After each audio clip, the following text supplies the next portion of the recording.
François, bon, les carnets. Bon, Une ville vide de Berit Ellingsen, ça risque pas que ça me sorte de la tête. Et c'est un livre quand même consistant. Et en plus, la graphie, je pense qu'on s'était vraiment défoncé. C'était du temps de Gwen Catala. Wow. Chapeau pour le boulot. La couverture, c'était une piscine dans le contexte urbain. C'était Louise Imagine à Montpellier. Évidemment, la patte de Roxane Lecomte, c'était l'épopée remue.net. Et cette 76, c'est-à-dire qu'on a 76 fragments sur les 230 pages en deux grandes parties, ouvrir et capituler. Et comment c'est venu cette histoire? Alors d'abord, évidemment celui-ci, j'ai toujours eu là, ça fait bien ces présences. Mais là, en rangeant, puis en faisant le ménage, j'ai retrouvé dans un fond d'armoire que j'en avais encore plein là de Publi.net, Une ville vide, Empty City. Et je me suis dit, quand même, je peux pas faire trop parce que les frais de port, c'est quand même, ça m'attraque à chaque fois. Et puis, il faut bien que j'arrive à vendre de mes petits livres aussi. C'est pas gagné, tout ça. On est vraiment toujours sur le fil, mais je me dis, si on veut que ça circule, ces deux exemplaires, alors je veux pas tirer au sort, autrefois je faisais ça, mais maintenant c'est fini, mais dites-moi un peu pourquoi ça vous plairait de le recevoir en commentaire, là, les abonnés du Patreon. Évidemment, je l'envoie lundi avec plaisir, ces deux exemplaires. Alors, on était en 2008, quand on a commencé ces boulots. Après le travail là, l'édition papier, on a commencé en 2012 avec Hachette. Je ne me rappelle plus tellement comment on avait les dates et tout ça. Pas d'importance. Mais bon, on était encore dans une période où moi j'avais par exemple une pleine page de liens sur mon site. Alors il y a toujours la page de liens, elle est planquée, mais en gros sur l'ensemble là de tous les rubriques répertoriées, France étranger, institutionnel, édition, etc. Il y a quasiment un lien sur deux qui est devenu HS. Mais c'était la grande époque, et aussi l'élan de Facebook. Alors j'ai plus souvenir de la première fois que je suis tombé sur un texte de Berit. D'abord ce titre, Une ville vide, un empty city, et puis les textes qu'elle mettait en ligne sur son blog. C'était une espèce de tour dans une ville ultramoderne, extrêmement normalisée, de ces tours où tout en haut tu peux avoir une salle de fitness et une piscine, et puis ensuite tu as un espèce de petit parc pour le jogging, et puis tu te rends là au supermarché pas loin et les voitures sont invisibles, et puis à côté tu as un espèce de plan d'eau. Enfin, tu vois des trucs qui sont une réflexion sur la ville. Et ça me faisait beaucoup penser à cet auteur de science-fiction américain qui s'appelle J.J. Ballard. Mais ce qui était fascinant à l'époque, c'est que tu tombais sur un texte, tu remontais sur un blog. Chaque blog proposait, lui, tiens, j'ai publié dans telle revue, j'ai publié dans telle revue, et tu remontais comme ça. Et la spécificité de Berit Ellingsen, si vous faites toujours, tiens, je vous mets le site, beritellingsen.com, comme ça vous pourrez aller regarder par vous-même. Elle est d'origine coréenne, mais elle a vécu toute sa vie en Norvège, et par contre, ça, moi, c'est des choses aussi qui m'ont troublé beaucoup, c'est-à-dire choisir la langue anglaise pour t'installer dans tes fictions. C'est-à-dire, par la langue anglaise, elle habite une toute petite ville à Vandenberg, chose comme ça, sur la côte ouest là, de la Norvège. Et si tu choisis la langue anglaise, ce réseau de revues, par exemple, il y avait aussi un autre réseau qui était écrivain d'origine asiatique aux US. Et j'en ai découvert d'autres. Et peut-être pour cette première influence qu'ils avaient, pas des mangas japonais, etc., mais de cette façon-là d'entrer en littérature en se servant, en gros, de ces modèles développés dans les dernières décennies au Japon. Et tout simplement le fantastique. Et là, moi, à mesure que j'avançais dans ces auteurs, bon, alors ensuite, ça s'est fait assez simplement. C'est la première fois qu'on achetait des droits de traduction. On a fait un contrat, pas de problème, c'était des contrats standards. Je crois que j'avais payé 800 €, mais c'est déjà pas mal par rapport à ce que moi je touchais aussi pour d'autres ventes d'ouvrages, compte tenu aussi de ce côté un petit peu confidentiel de ces diffusions.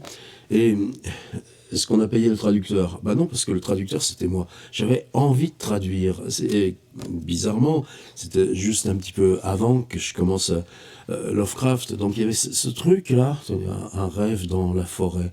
Dans ce rêve, il suivait l'arête exposée d'un chemin à travers une forêt encore enneigée sous les montagnes dans leur manteau d'hiver. Le cœur de la forêt recelait une ville blanche qui reflétait le soleil. La lumière lui rappelait celle des quelques hivers où ils avaient eu de la neige dès décembre, et ces embrassements rares qu'il avait vus sur des images des chaînes montagneuses de l'Est.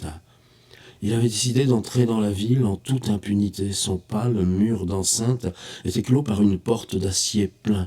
Les remparts étaient hauts et lisses, sans prise pour les intrus. Debout à leurs pieds, il sentait comme un petit garçon qui essayait de voir à travers une fenêtre trop haute. Alors pourquoi ne pas essayer l'approche directe et plutôt passer par la porte ? Il assura sa prise sur le sommet de la porte et tira fort. Il parvint à entrebâiller la structure. Le métal se déplaça juste assez pour qu'il s'y glisse. Un long boulevard partait vers le centre de la ville. Les larges contre-allées accueillaient de grandes statues au visage de pierre sur de grandes robes de marbre. Un vent glacé descendait des montagnes de neige. Les boulevards, statues et bâtiments étaient lisses et compacts, mais recouverts d'une fine poussière. Ils laissaient à chaque pas de fines empreintes. Les murs de la ville, portes, pilastres et colonnades, dômes, gradins, fontaines et places étaient enluminés de courbes et de boucles intriquées et gracieuses. Au début, cela paraissait très beau, et ses yeux suivaient les motifs avec bon vouloir, mais jamais de variation. Et même la beauté, autant répétée, devenait monotone à voir, comme quelqu'un qui s'habillerait en permanence d'un vêtement à tout faire. Il bâilla. Est-ce que la ville avait été abandonnée? Il n'apercevait ni vie ni mort, ni de souvenir des morts. Il entra dans plusieurs appartements, maisons, même dans quelques-uns des palaces. Il restait des meubles décorés dans le même style monodique qu'à l'extérieur, mais il ne vit ni corps, ni sang, ni armes, ni traces de combat. Au lieu de cela, il trouva des tables chargées de pain, viande, légumes, fromage, fruits, vin et bière. La nourriture semblait toute fraîche, comme d'avoir été abandonnée la veille. Au sous-sol d'une maison, il tomba dans un coin sur les 3 solides tubes de carton avec une longue mèche de fusée pour feu d'artifice. Quand il toucha leur surface rugueuse, il entendit un son de tonnerre et sa vision explosa comme s'il était sous l'eau. Il remit précautionneusement les fusées dans leur recoin, se dépêcha de sortir. Lassé de cette ville froide, de son marbre égal, il revint vers la porte, il manœuvra le verrou, tira le bâton d'acier. La porte se referma en tremblant, résonnant jusque dans son corps. Il revint par le chemin en arête et la forêt toute blanche. La chaleur légère du lever du soleil était douce et le vent gardait l'odeur de la neige neuve. C'était bon d'être ressorti de la ville morte. Quelqu'un lui avait tiré les basques. Comme un enfant, une petite créature verte lorgnait sur lui et souriait, dévoilant 2 rangées de dents pointues. « Salut, gobelin !» il fit après une seconde pour se rappeler quelle espèce d'être c'était. La petite créature semblait bienveillante, accentua sa mimique. Est-ce qu'elle allait le mordre? Un elfe glapissait le gibelin, etc., etc., etc. Peut-être j'en dirais un autre, tout de suite. Euh, une entrée urbex dans un hôpital psychiatrique abandonné. C'était un autre des lieux qu'il devait visiter. Il y pensait depuis quelque temps, mais n'osait pas s'y rendre. Maintenant, il le considérait comme inévitable, comme fait accompli. De le savoir l'effrayait jusque dans le fait d'avoir à en décider. Mais c'était aussi plus facile de l'accepter, sachant qu'il avait à le faire. Peut-être que c'est pour cela que certains mots, certains lieux, certaines personnes vous effraient. Ils installent au plein jour ce qui doit se produire, qui était déjà sous-jacent, mais inévitable.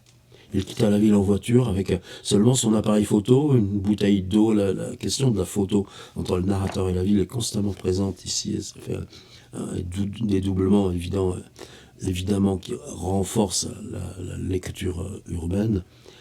Les farfouilleurs et les photographes connaissaient bien le site, il en avait entendu parler aussi au travail, mais rares ceux qui semblaient s'y être rendus par eux-mêmes. Du soleil, une belle clarté, le brouillard blanc s'était levé, le temps s'était fait plus froid, moins humide, une saveur d'automne, alors même qu'on commençait juillet. Il se gara à l'abri des pins pour que la voiture soit moins visible. Il regrettait d'avoir suivi l'idée de Michael et Thomas pour sa voiture. Maintenant, il devait s'occuper à la fois de sa voiture et de l'assurance et bien vérifier que les deux soient valides. Il capla son sac, fit face au Léviathan, un bâtiment de 4 étages, avec un bâtiment principal massif au milieu, 2 ailes symétriques. On l'avait construit au temps de la tuberculose, mais quand la peste blanche s'était éteinte, on l'avait reconverti en établissement psychiatrique. Les deux faces de ce passé l'effrayaient. La pensée d'être enfermé dans un hôpital avec des milliers d'autres patients souffrant de la même maladie incurable, sans perspective de s'en sortir, le terrifiait. Être emprisonné et ne plus être en possession de ses facultés mentales l'effrayait encore plus. Mais maintenant, il devait y entrer volontairement, s'éprouver lui-même contre lui. Le portail se prolongeait par un mur de pierre assez bas pour qu'il le franchisse facilement. L'herbe avec du trèfle et du lotier doré perçait le gravier blanc de l'allée. Devant le perron, une fontaine de ciment dont la pompe était noire de rouille.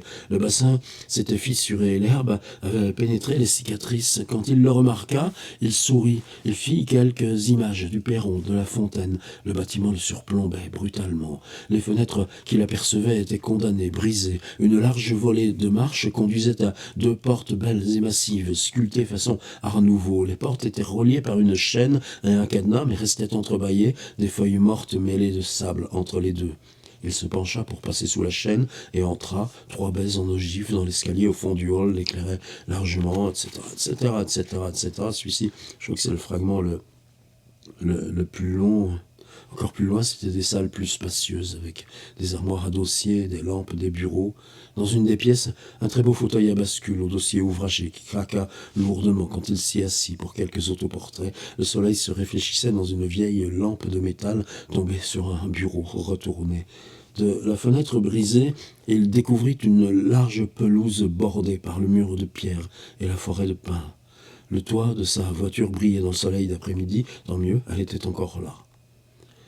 Il ressortit des grandes salles, revint au palier du 2e étage. Au lieu des hautes baies du rez-de-chaussée, le soleil transperçait à travers les minces opercules de verre opaques de la cage d'escalier. Il passa le palier du 3e, grimpa au 4e. Là, une échelle de métal avec une rampe rouillée menait à une trappe dans le plafond. Un amas de gravats, de débris de verre y pointait comme une flèche message laissé par les précédents explorateurs. Cela attendrait. Il voulait d'abord voir le 4e étage. Il obtint ce qu'il souhaitait. Les Les cellules des patients à l'étage supérieur ressemblaient à celles du dessous, mais les grandes salles à suivre conservaient leurs lits à roulettes ornés de poussière, leurs tables avec des lanières de cuir et une armature de métal pour la tête, des câbles colorés reliaient les armatures à des électrodes, des consoles et de gris moniteurs empoussiérés sur une table, un plateau de vieux instruments de chirurgie, y compris 2 longues aiguilles avec une extrémité repliée en croissant. Il photographiait tout. Il regrettait de ne pas avoir proposé à Bini de l'accompagner. Elle le tuerait quand elle verrait les images, etc., etc., etc. Alors, est-ce qu'on y a cru? Bah ouais, puis on s'était vraiment défoncé sur tout. Les corrections, Christine Jeunet, là, qui travaillait bon, qui laissait jamais rien passer. Et puis, l'investissement, c'est-à-dire, tu te dis, tu fais entrer en France une jeune autrice de Norvège, écrivant en anglais, mais installée en plein dans tous ces réseaux là du fantastique nord-américain, plus cette communauté là, d'auteurs asiatiques là, qui étaient très solidaires les uns des autres, et on passait d'une découverte à l'autre, et tu te dis, mais quand même, cette fois, on va se faire prendre au sérieux. Macache bono, comme on dit. Évidemment, on a dû en vendre une trentaine, une quarantaine, mais ce blackout de la presse, des radios, de tout le monde institutionnel, et pourtant avec Hachette on était diffusé en librairie, mais on puait le soufre, quoi. C'est un monde là, ce monde de l'édition qui de toute façon dit on peut pas prendre le risque, on pousse les bords, on écrase. Alors est-ce que je me sentais là pas à la hauteur par rapport à Bérite? Non, parce que l'objet est là, et puis on l'a tenu sur la durée. Alors on a continué le rapport. Ensuite, il y a eu ce livre, Not Dark Yet. Alors, Not Dark Yet, on est sur une forme, pas encore la nuit. On est sur une forme roman, continue, pas d'une... On a aussi des blocs avec 33, des séquences, donc c'est rythmé dans l'intérieur par les séquences, 33, 34, Several Days After Written from Astronaut Testing, et on est dans ces expériences de partir dans l'espace. Et oui, pour moi, c'est ça aussi qui m'attachait à Bérite, c'est qu'est-ce qu'elle faisait pour gagner sa vie? C'était ses bouquins? Non, elle était journaliste scientifique. Et journaliste scientifique en Norvège, dans son blog, il y avait par exemple très régulièrement les voyages qu'elle faisait dans le monde polaire.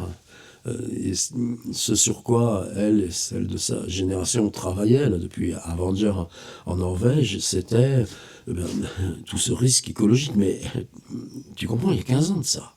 Par exemple, livre encore ensuite, Beneath Liquid Skin, en dessous la peau liquide.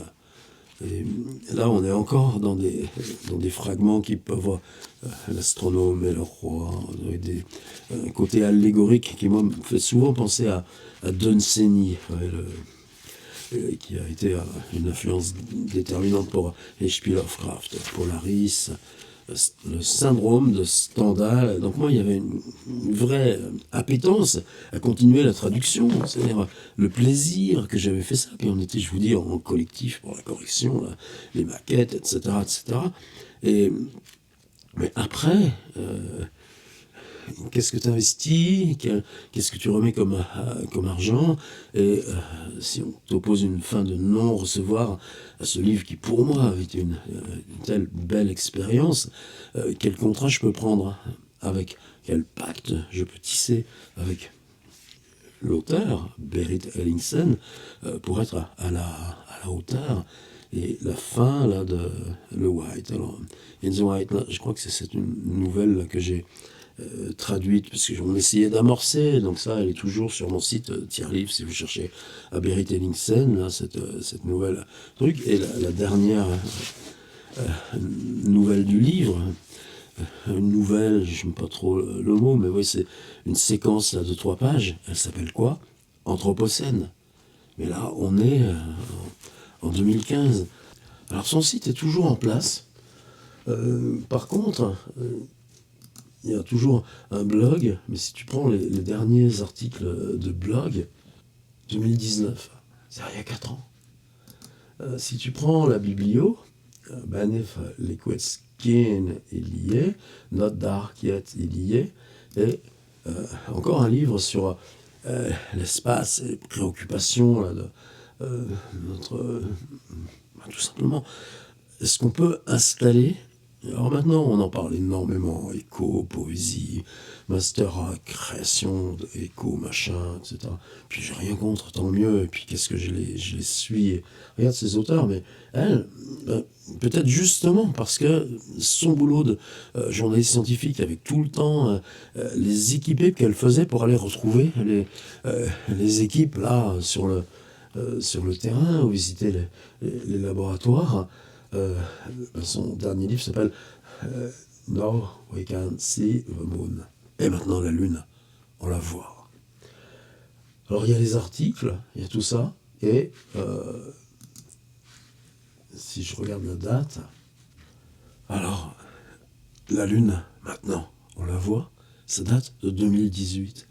Et moi, ça ouvre sur un autre truc, c'est avec Berit, il y avait toujours ce lien facile. Alors peut-être qu'évidemment, ce serait mon job de dire ah bah allez, vas-y Berit, on est le premier de l'an, qu'est-ce que tu deviens, ça va. Puis il y a toujours une petite appréhension, non, timidité, certainement, mais ça fait 5 ans qu'elle n'est plus sur Facebook. Elle était beaucoup sur Twitter. Et Twitter était un lien très vivant. Elle n'est plus sur Twitter. J'ai regardé sur LinkedIn, elle n'y est pas. Et les photos, oui, ça n'a pas bougé depuis 5 ans. Not Dark Yet, novembre 2015. Ensuite, Benef Liquid Skin, c'était avant, en 2012. Et Empty City, en 2013. Vous voyez, on l'a publié, nous, quasiment au moment de la sortie. Tout à l'heure, je disais 2008. Non, c'est vraiment un livre qui est né. C'est ça aussi, moi, qui avait motivé l'enthousiasme. C'est maintenant, on a accès à la fabrication en print on demand par achète, et donc la diffusion en librairie. Et, ensuite, l'équipe Philippe Aigrin, Guillaume Vissac, Roxane, ils ont tenu aussi là plus de 7 ou 8 ans, et puis à un moment, tu te casses les dents. Mais pour moi, c'était une manière de symboliser notre entrée là dans ce qui était l'édition un peu traditionnelle. Alors, je lance ça, parce que moi, c'est ça aussi que j'aime avec le web, et puis c'est YouTube, tu sais jamais qui ça rejoint. Et envoyer un mail, c'est une question. Dire là, une vidéo par laquelle je dis une ville vide, quelle belle expérience c'était en 2012 de traduire et mettre au point, fabriquer ce livre, et de dire aussi, on avait lancé une collection qui s'appelait Publie Monde, j'ai bien envie de relancer la balle et d'en faire circuler quelques exemplaires. Alors, Berit Ellingsen, tu es devenu quoi, là, tous ces temps, depuis 5 ans? Et on voit toujours passer, comme ça, des auteurs, même certains qui sont proches, ah, j'en ai marre des réseaux, ouais, mais bon, ta page Facebook, ça se travaille comme le reste. Ta page Twitter, ça se travaille comme le reste.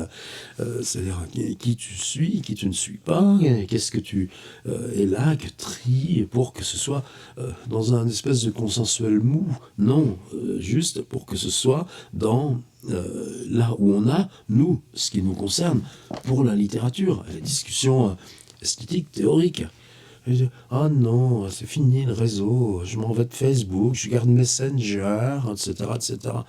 Après, ils reviennent un petit peu, où ils se font un petit Instagram de pas grand-chose pour dire les nouvelles publications. Et je sais pas si on a le choix aujourd'hui, si la littérature, tu la défends comme ça. Est-ce qu'on a le choix de pas être présent dans ces outils? Évidemment, c'est totalement injustifiable. Un auteur n'a pas à... C'est pas une question d'autopromo, c'est pas du tout ça. Je pense, des gens qui font un boulot remarquable sur Facebook, comme Markovix, comme Éric Pessan, dire qu'est-ce que tu lis, et pourquoi tu as lu ça, et qu'est-ce que tu y as trouvé. Ou Adrien Ménion à Nantes. et ainsi de suite, et ainsi de suite.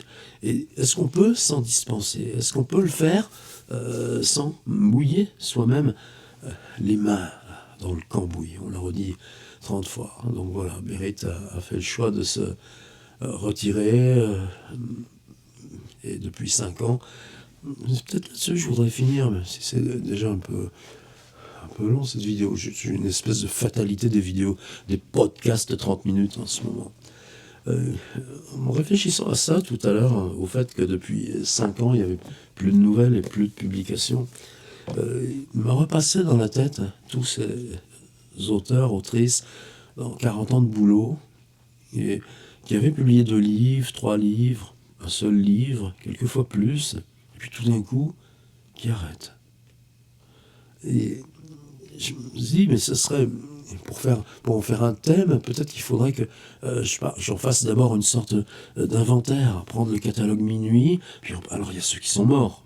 C'est pas de ça dont je parle, c'est ceux qui ont laissé la publication se séparer d'eux. Parce que écrire, tu laisses jamais ça, se séparer de toi. Pour moi, c'est pas évident non plus comme question. Est-ce que je fais du texte là, avec mon petit machin? C'est une expérience pour moi. La priorité, elle est ça, là, justement, le podcast, tous les jours. Au rebours de toutes les lois, là, de la consommation ou des pratiques d'usage sur YouTube. Allez, carnet d'aujourd'hui. Un grand salut à Berit Elinsen, c'est ça. Te rejoins là où tu es, à Avenger, près du cercle arctique, dans ta ville. Certainement pas vide. Allez vous balader sur Google Street View, là, à Avenger, sur la côte ouest de Norvège. Vous verrez comme ça surprend. Écrire quelque part au monde. Et à la condition de changer de langue, est-ce que tu changes de langue quand tu es en Corée, que tu as été élevé en Norvège et que tu choisis d'écrire en anglais? Toutes ces questions, ça dans ces sens.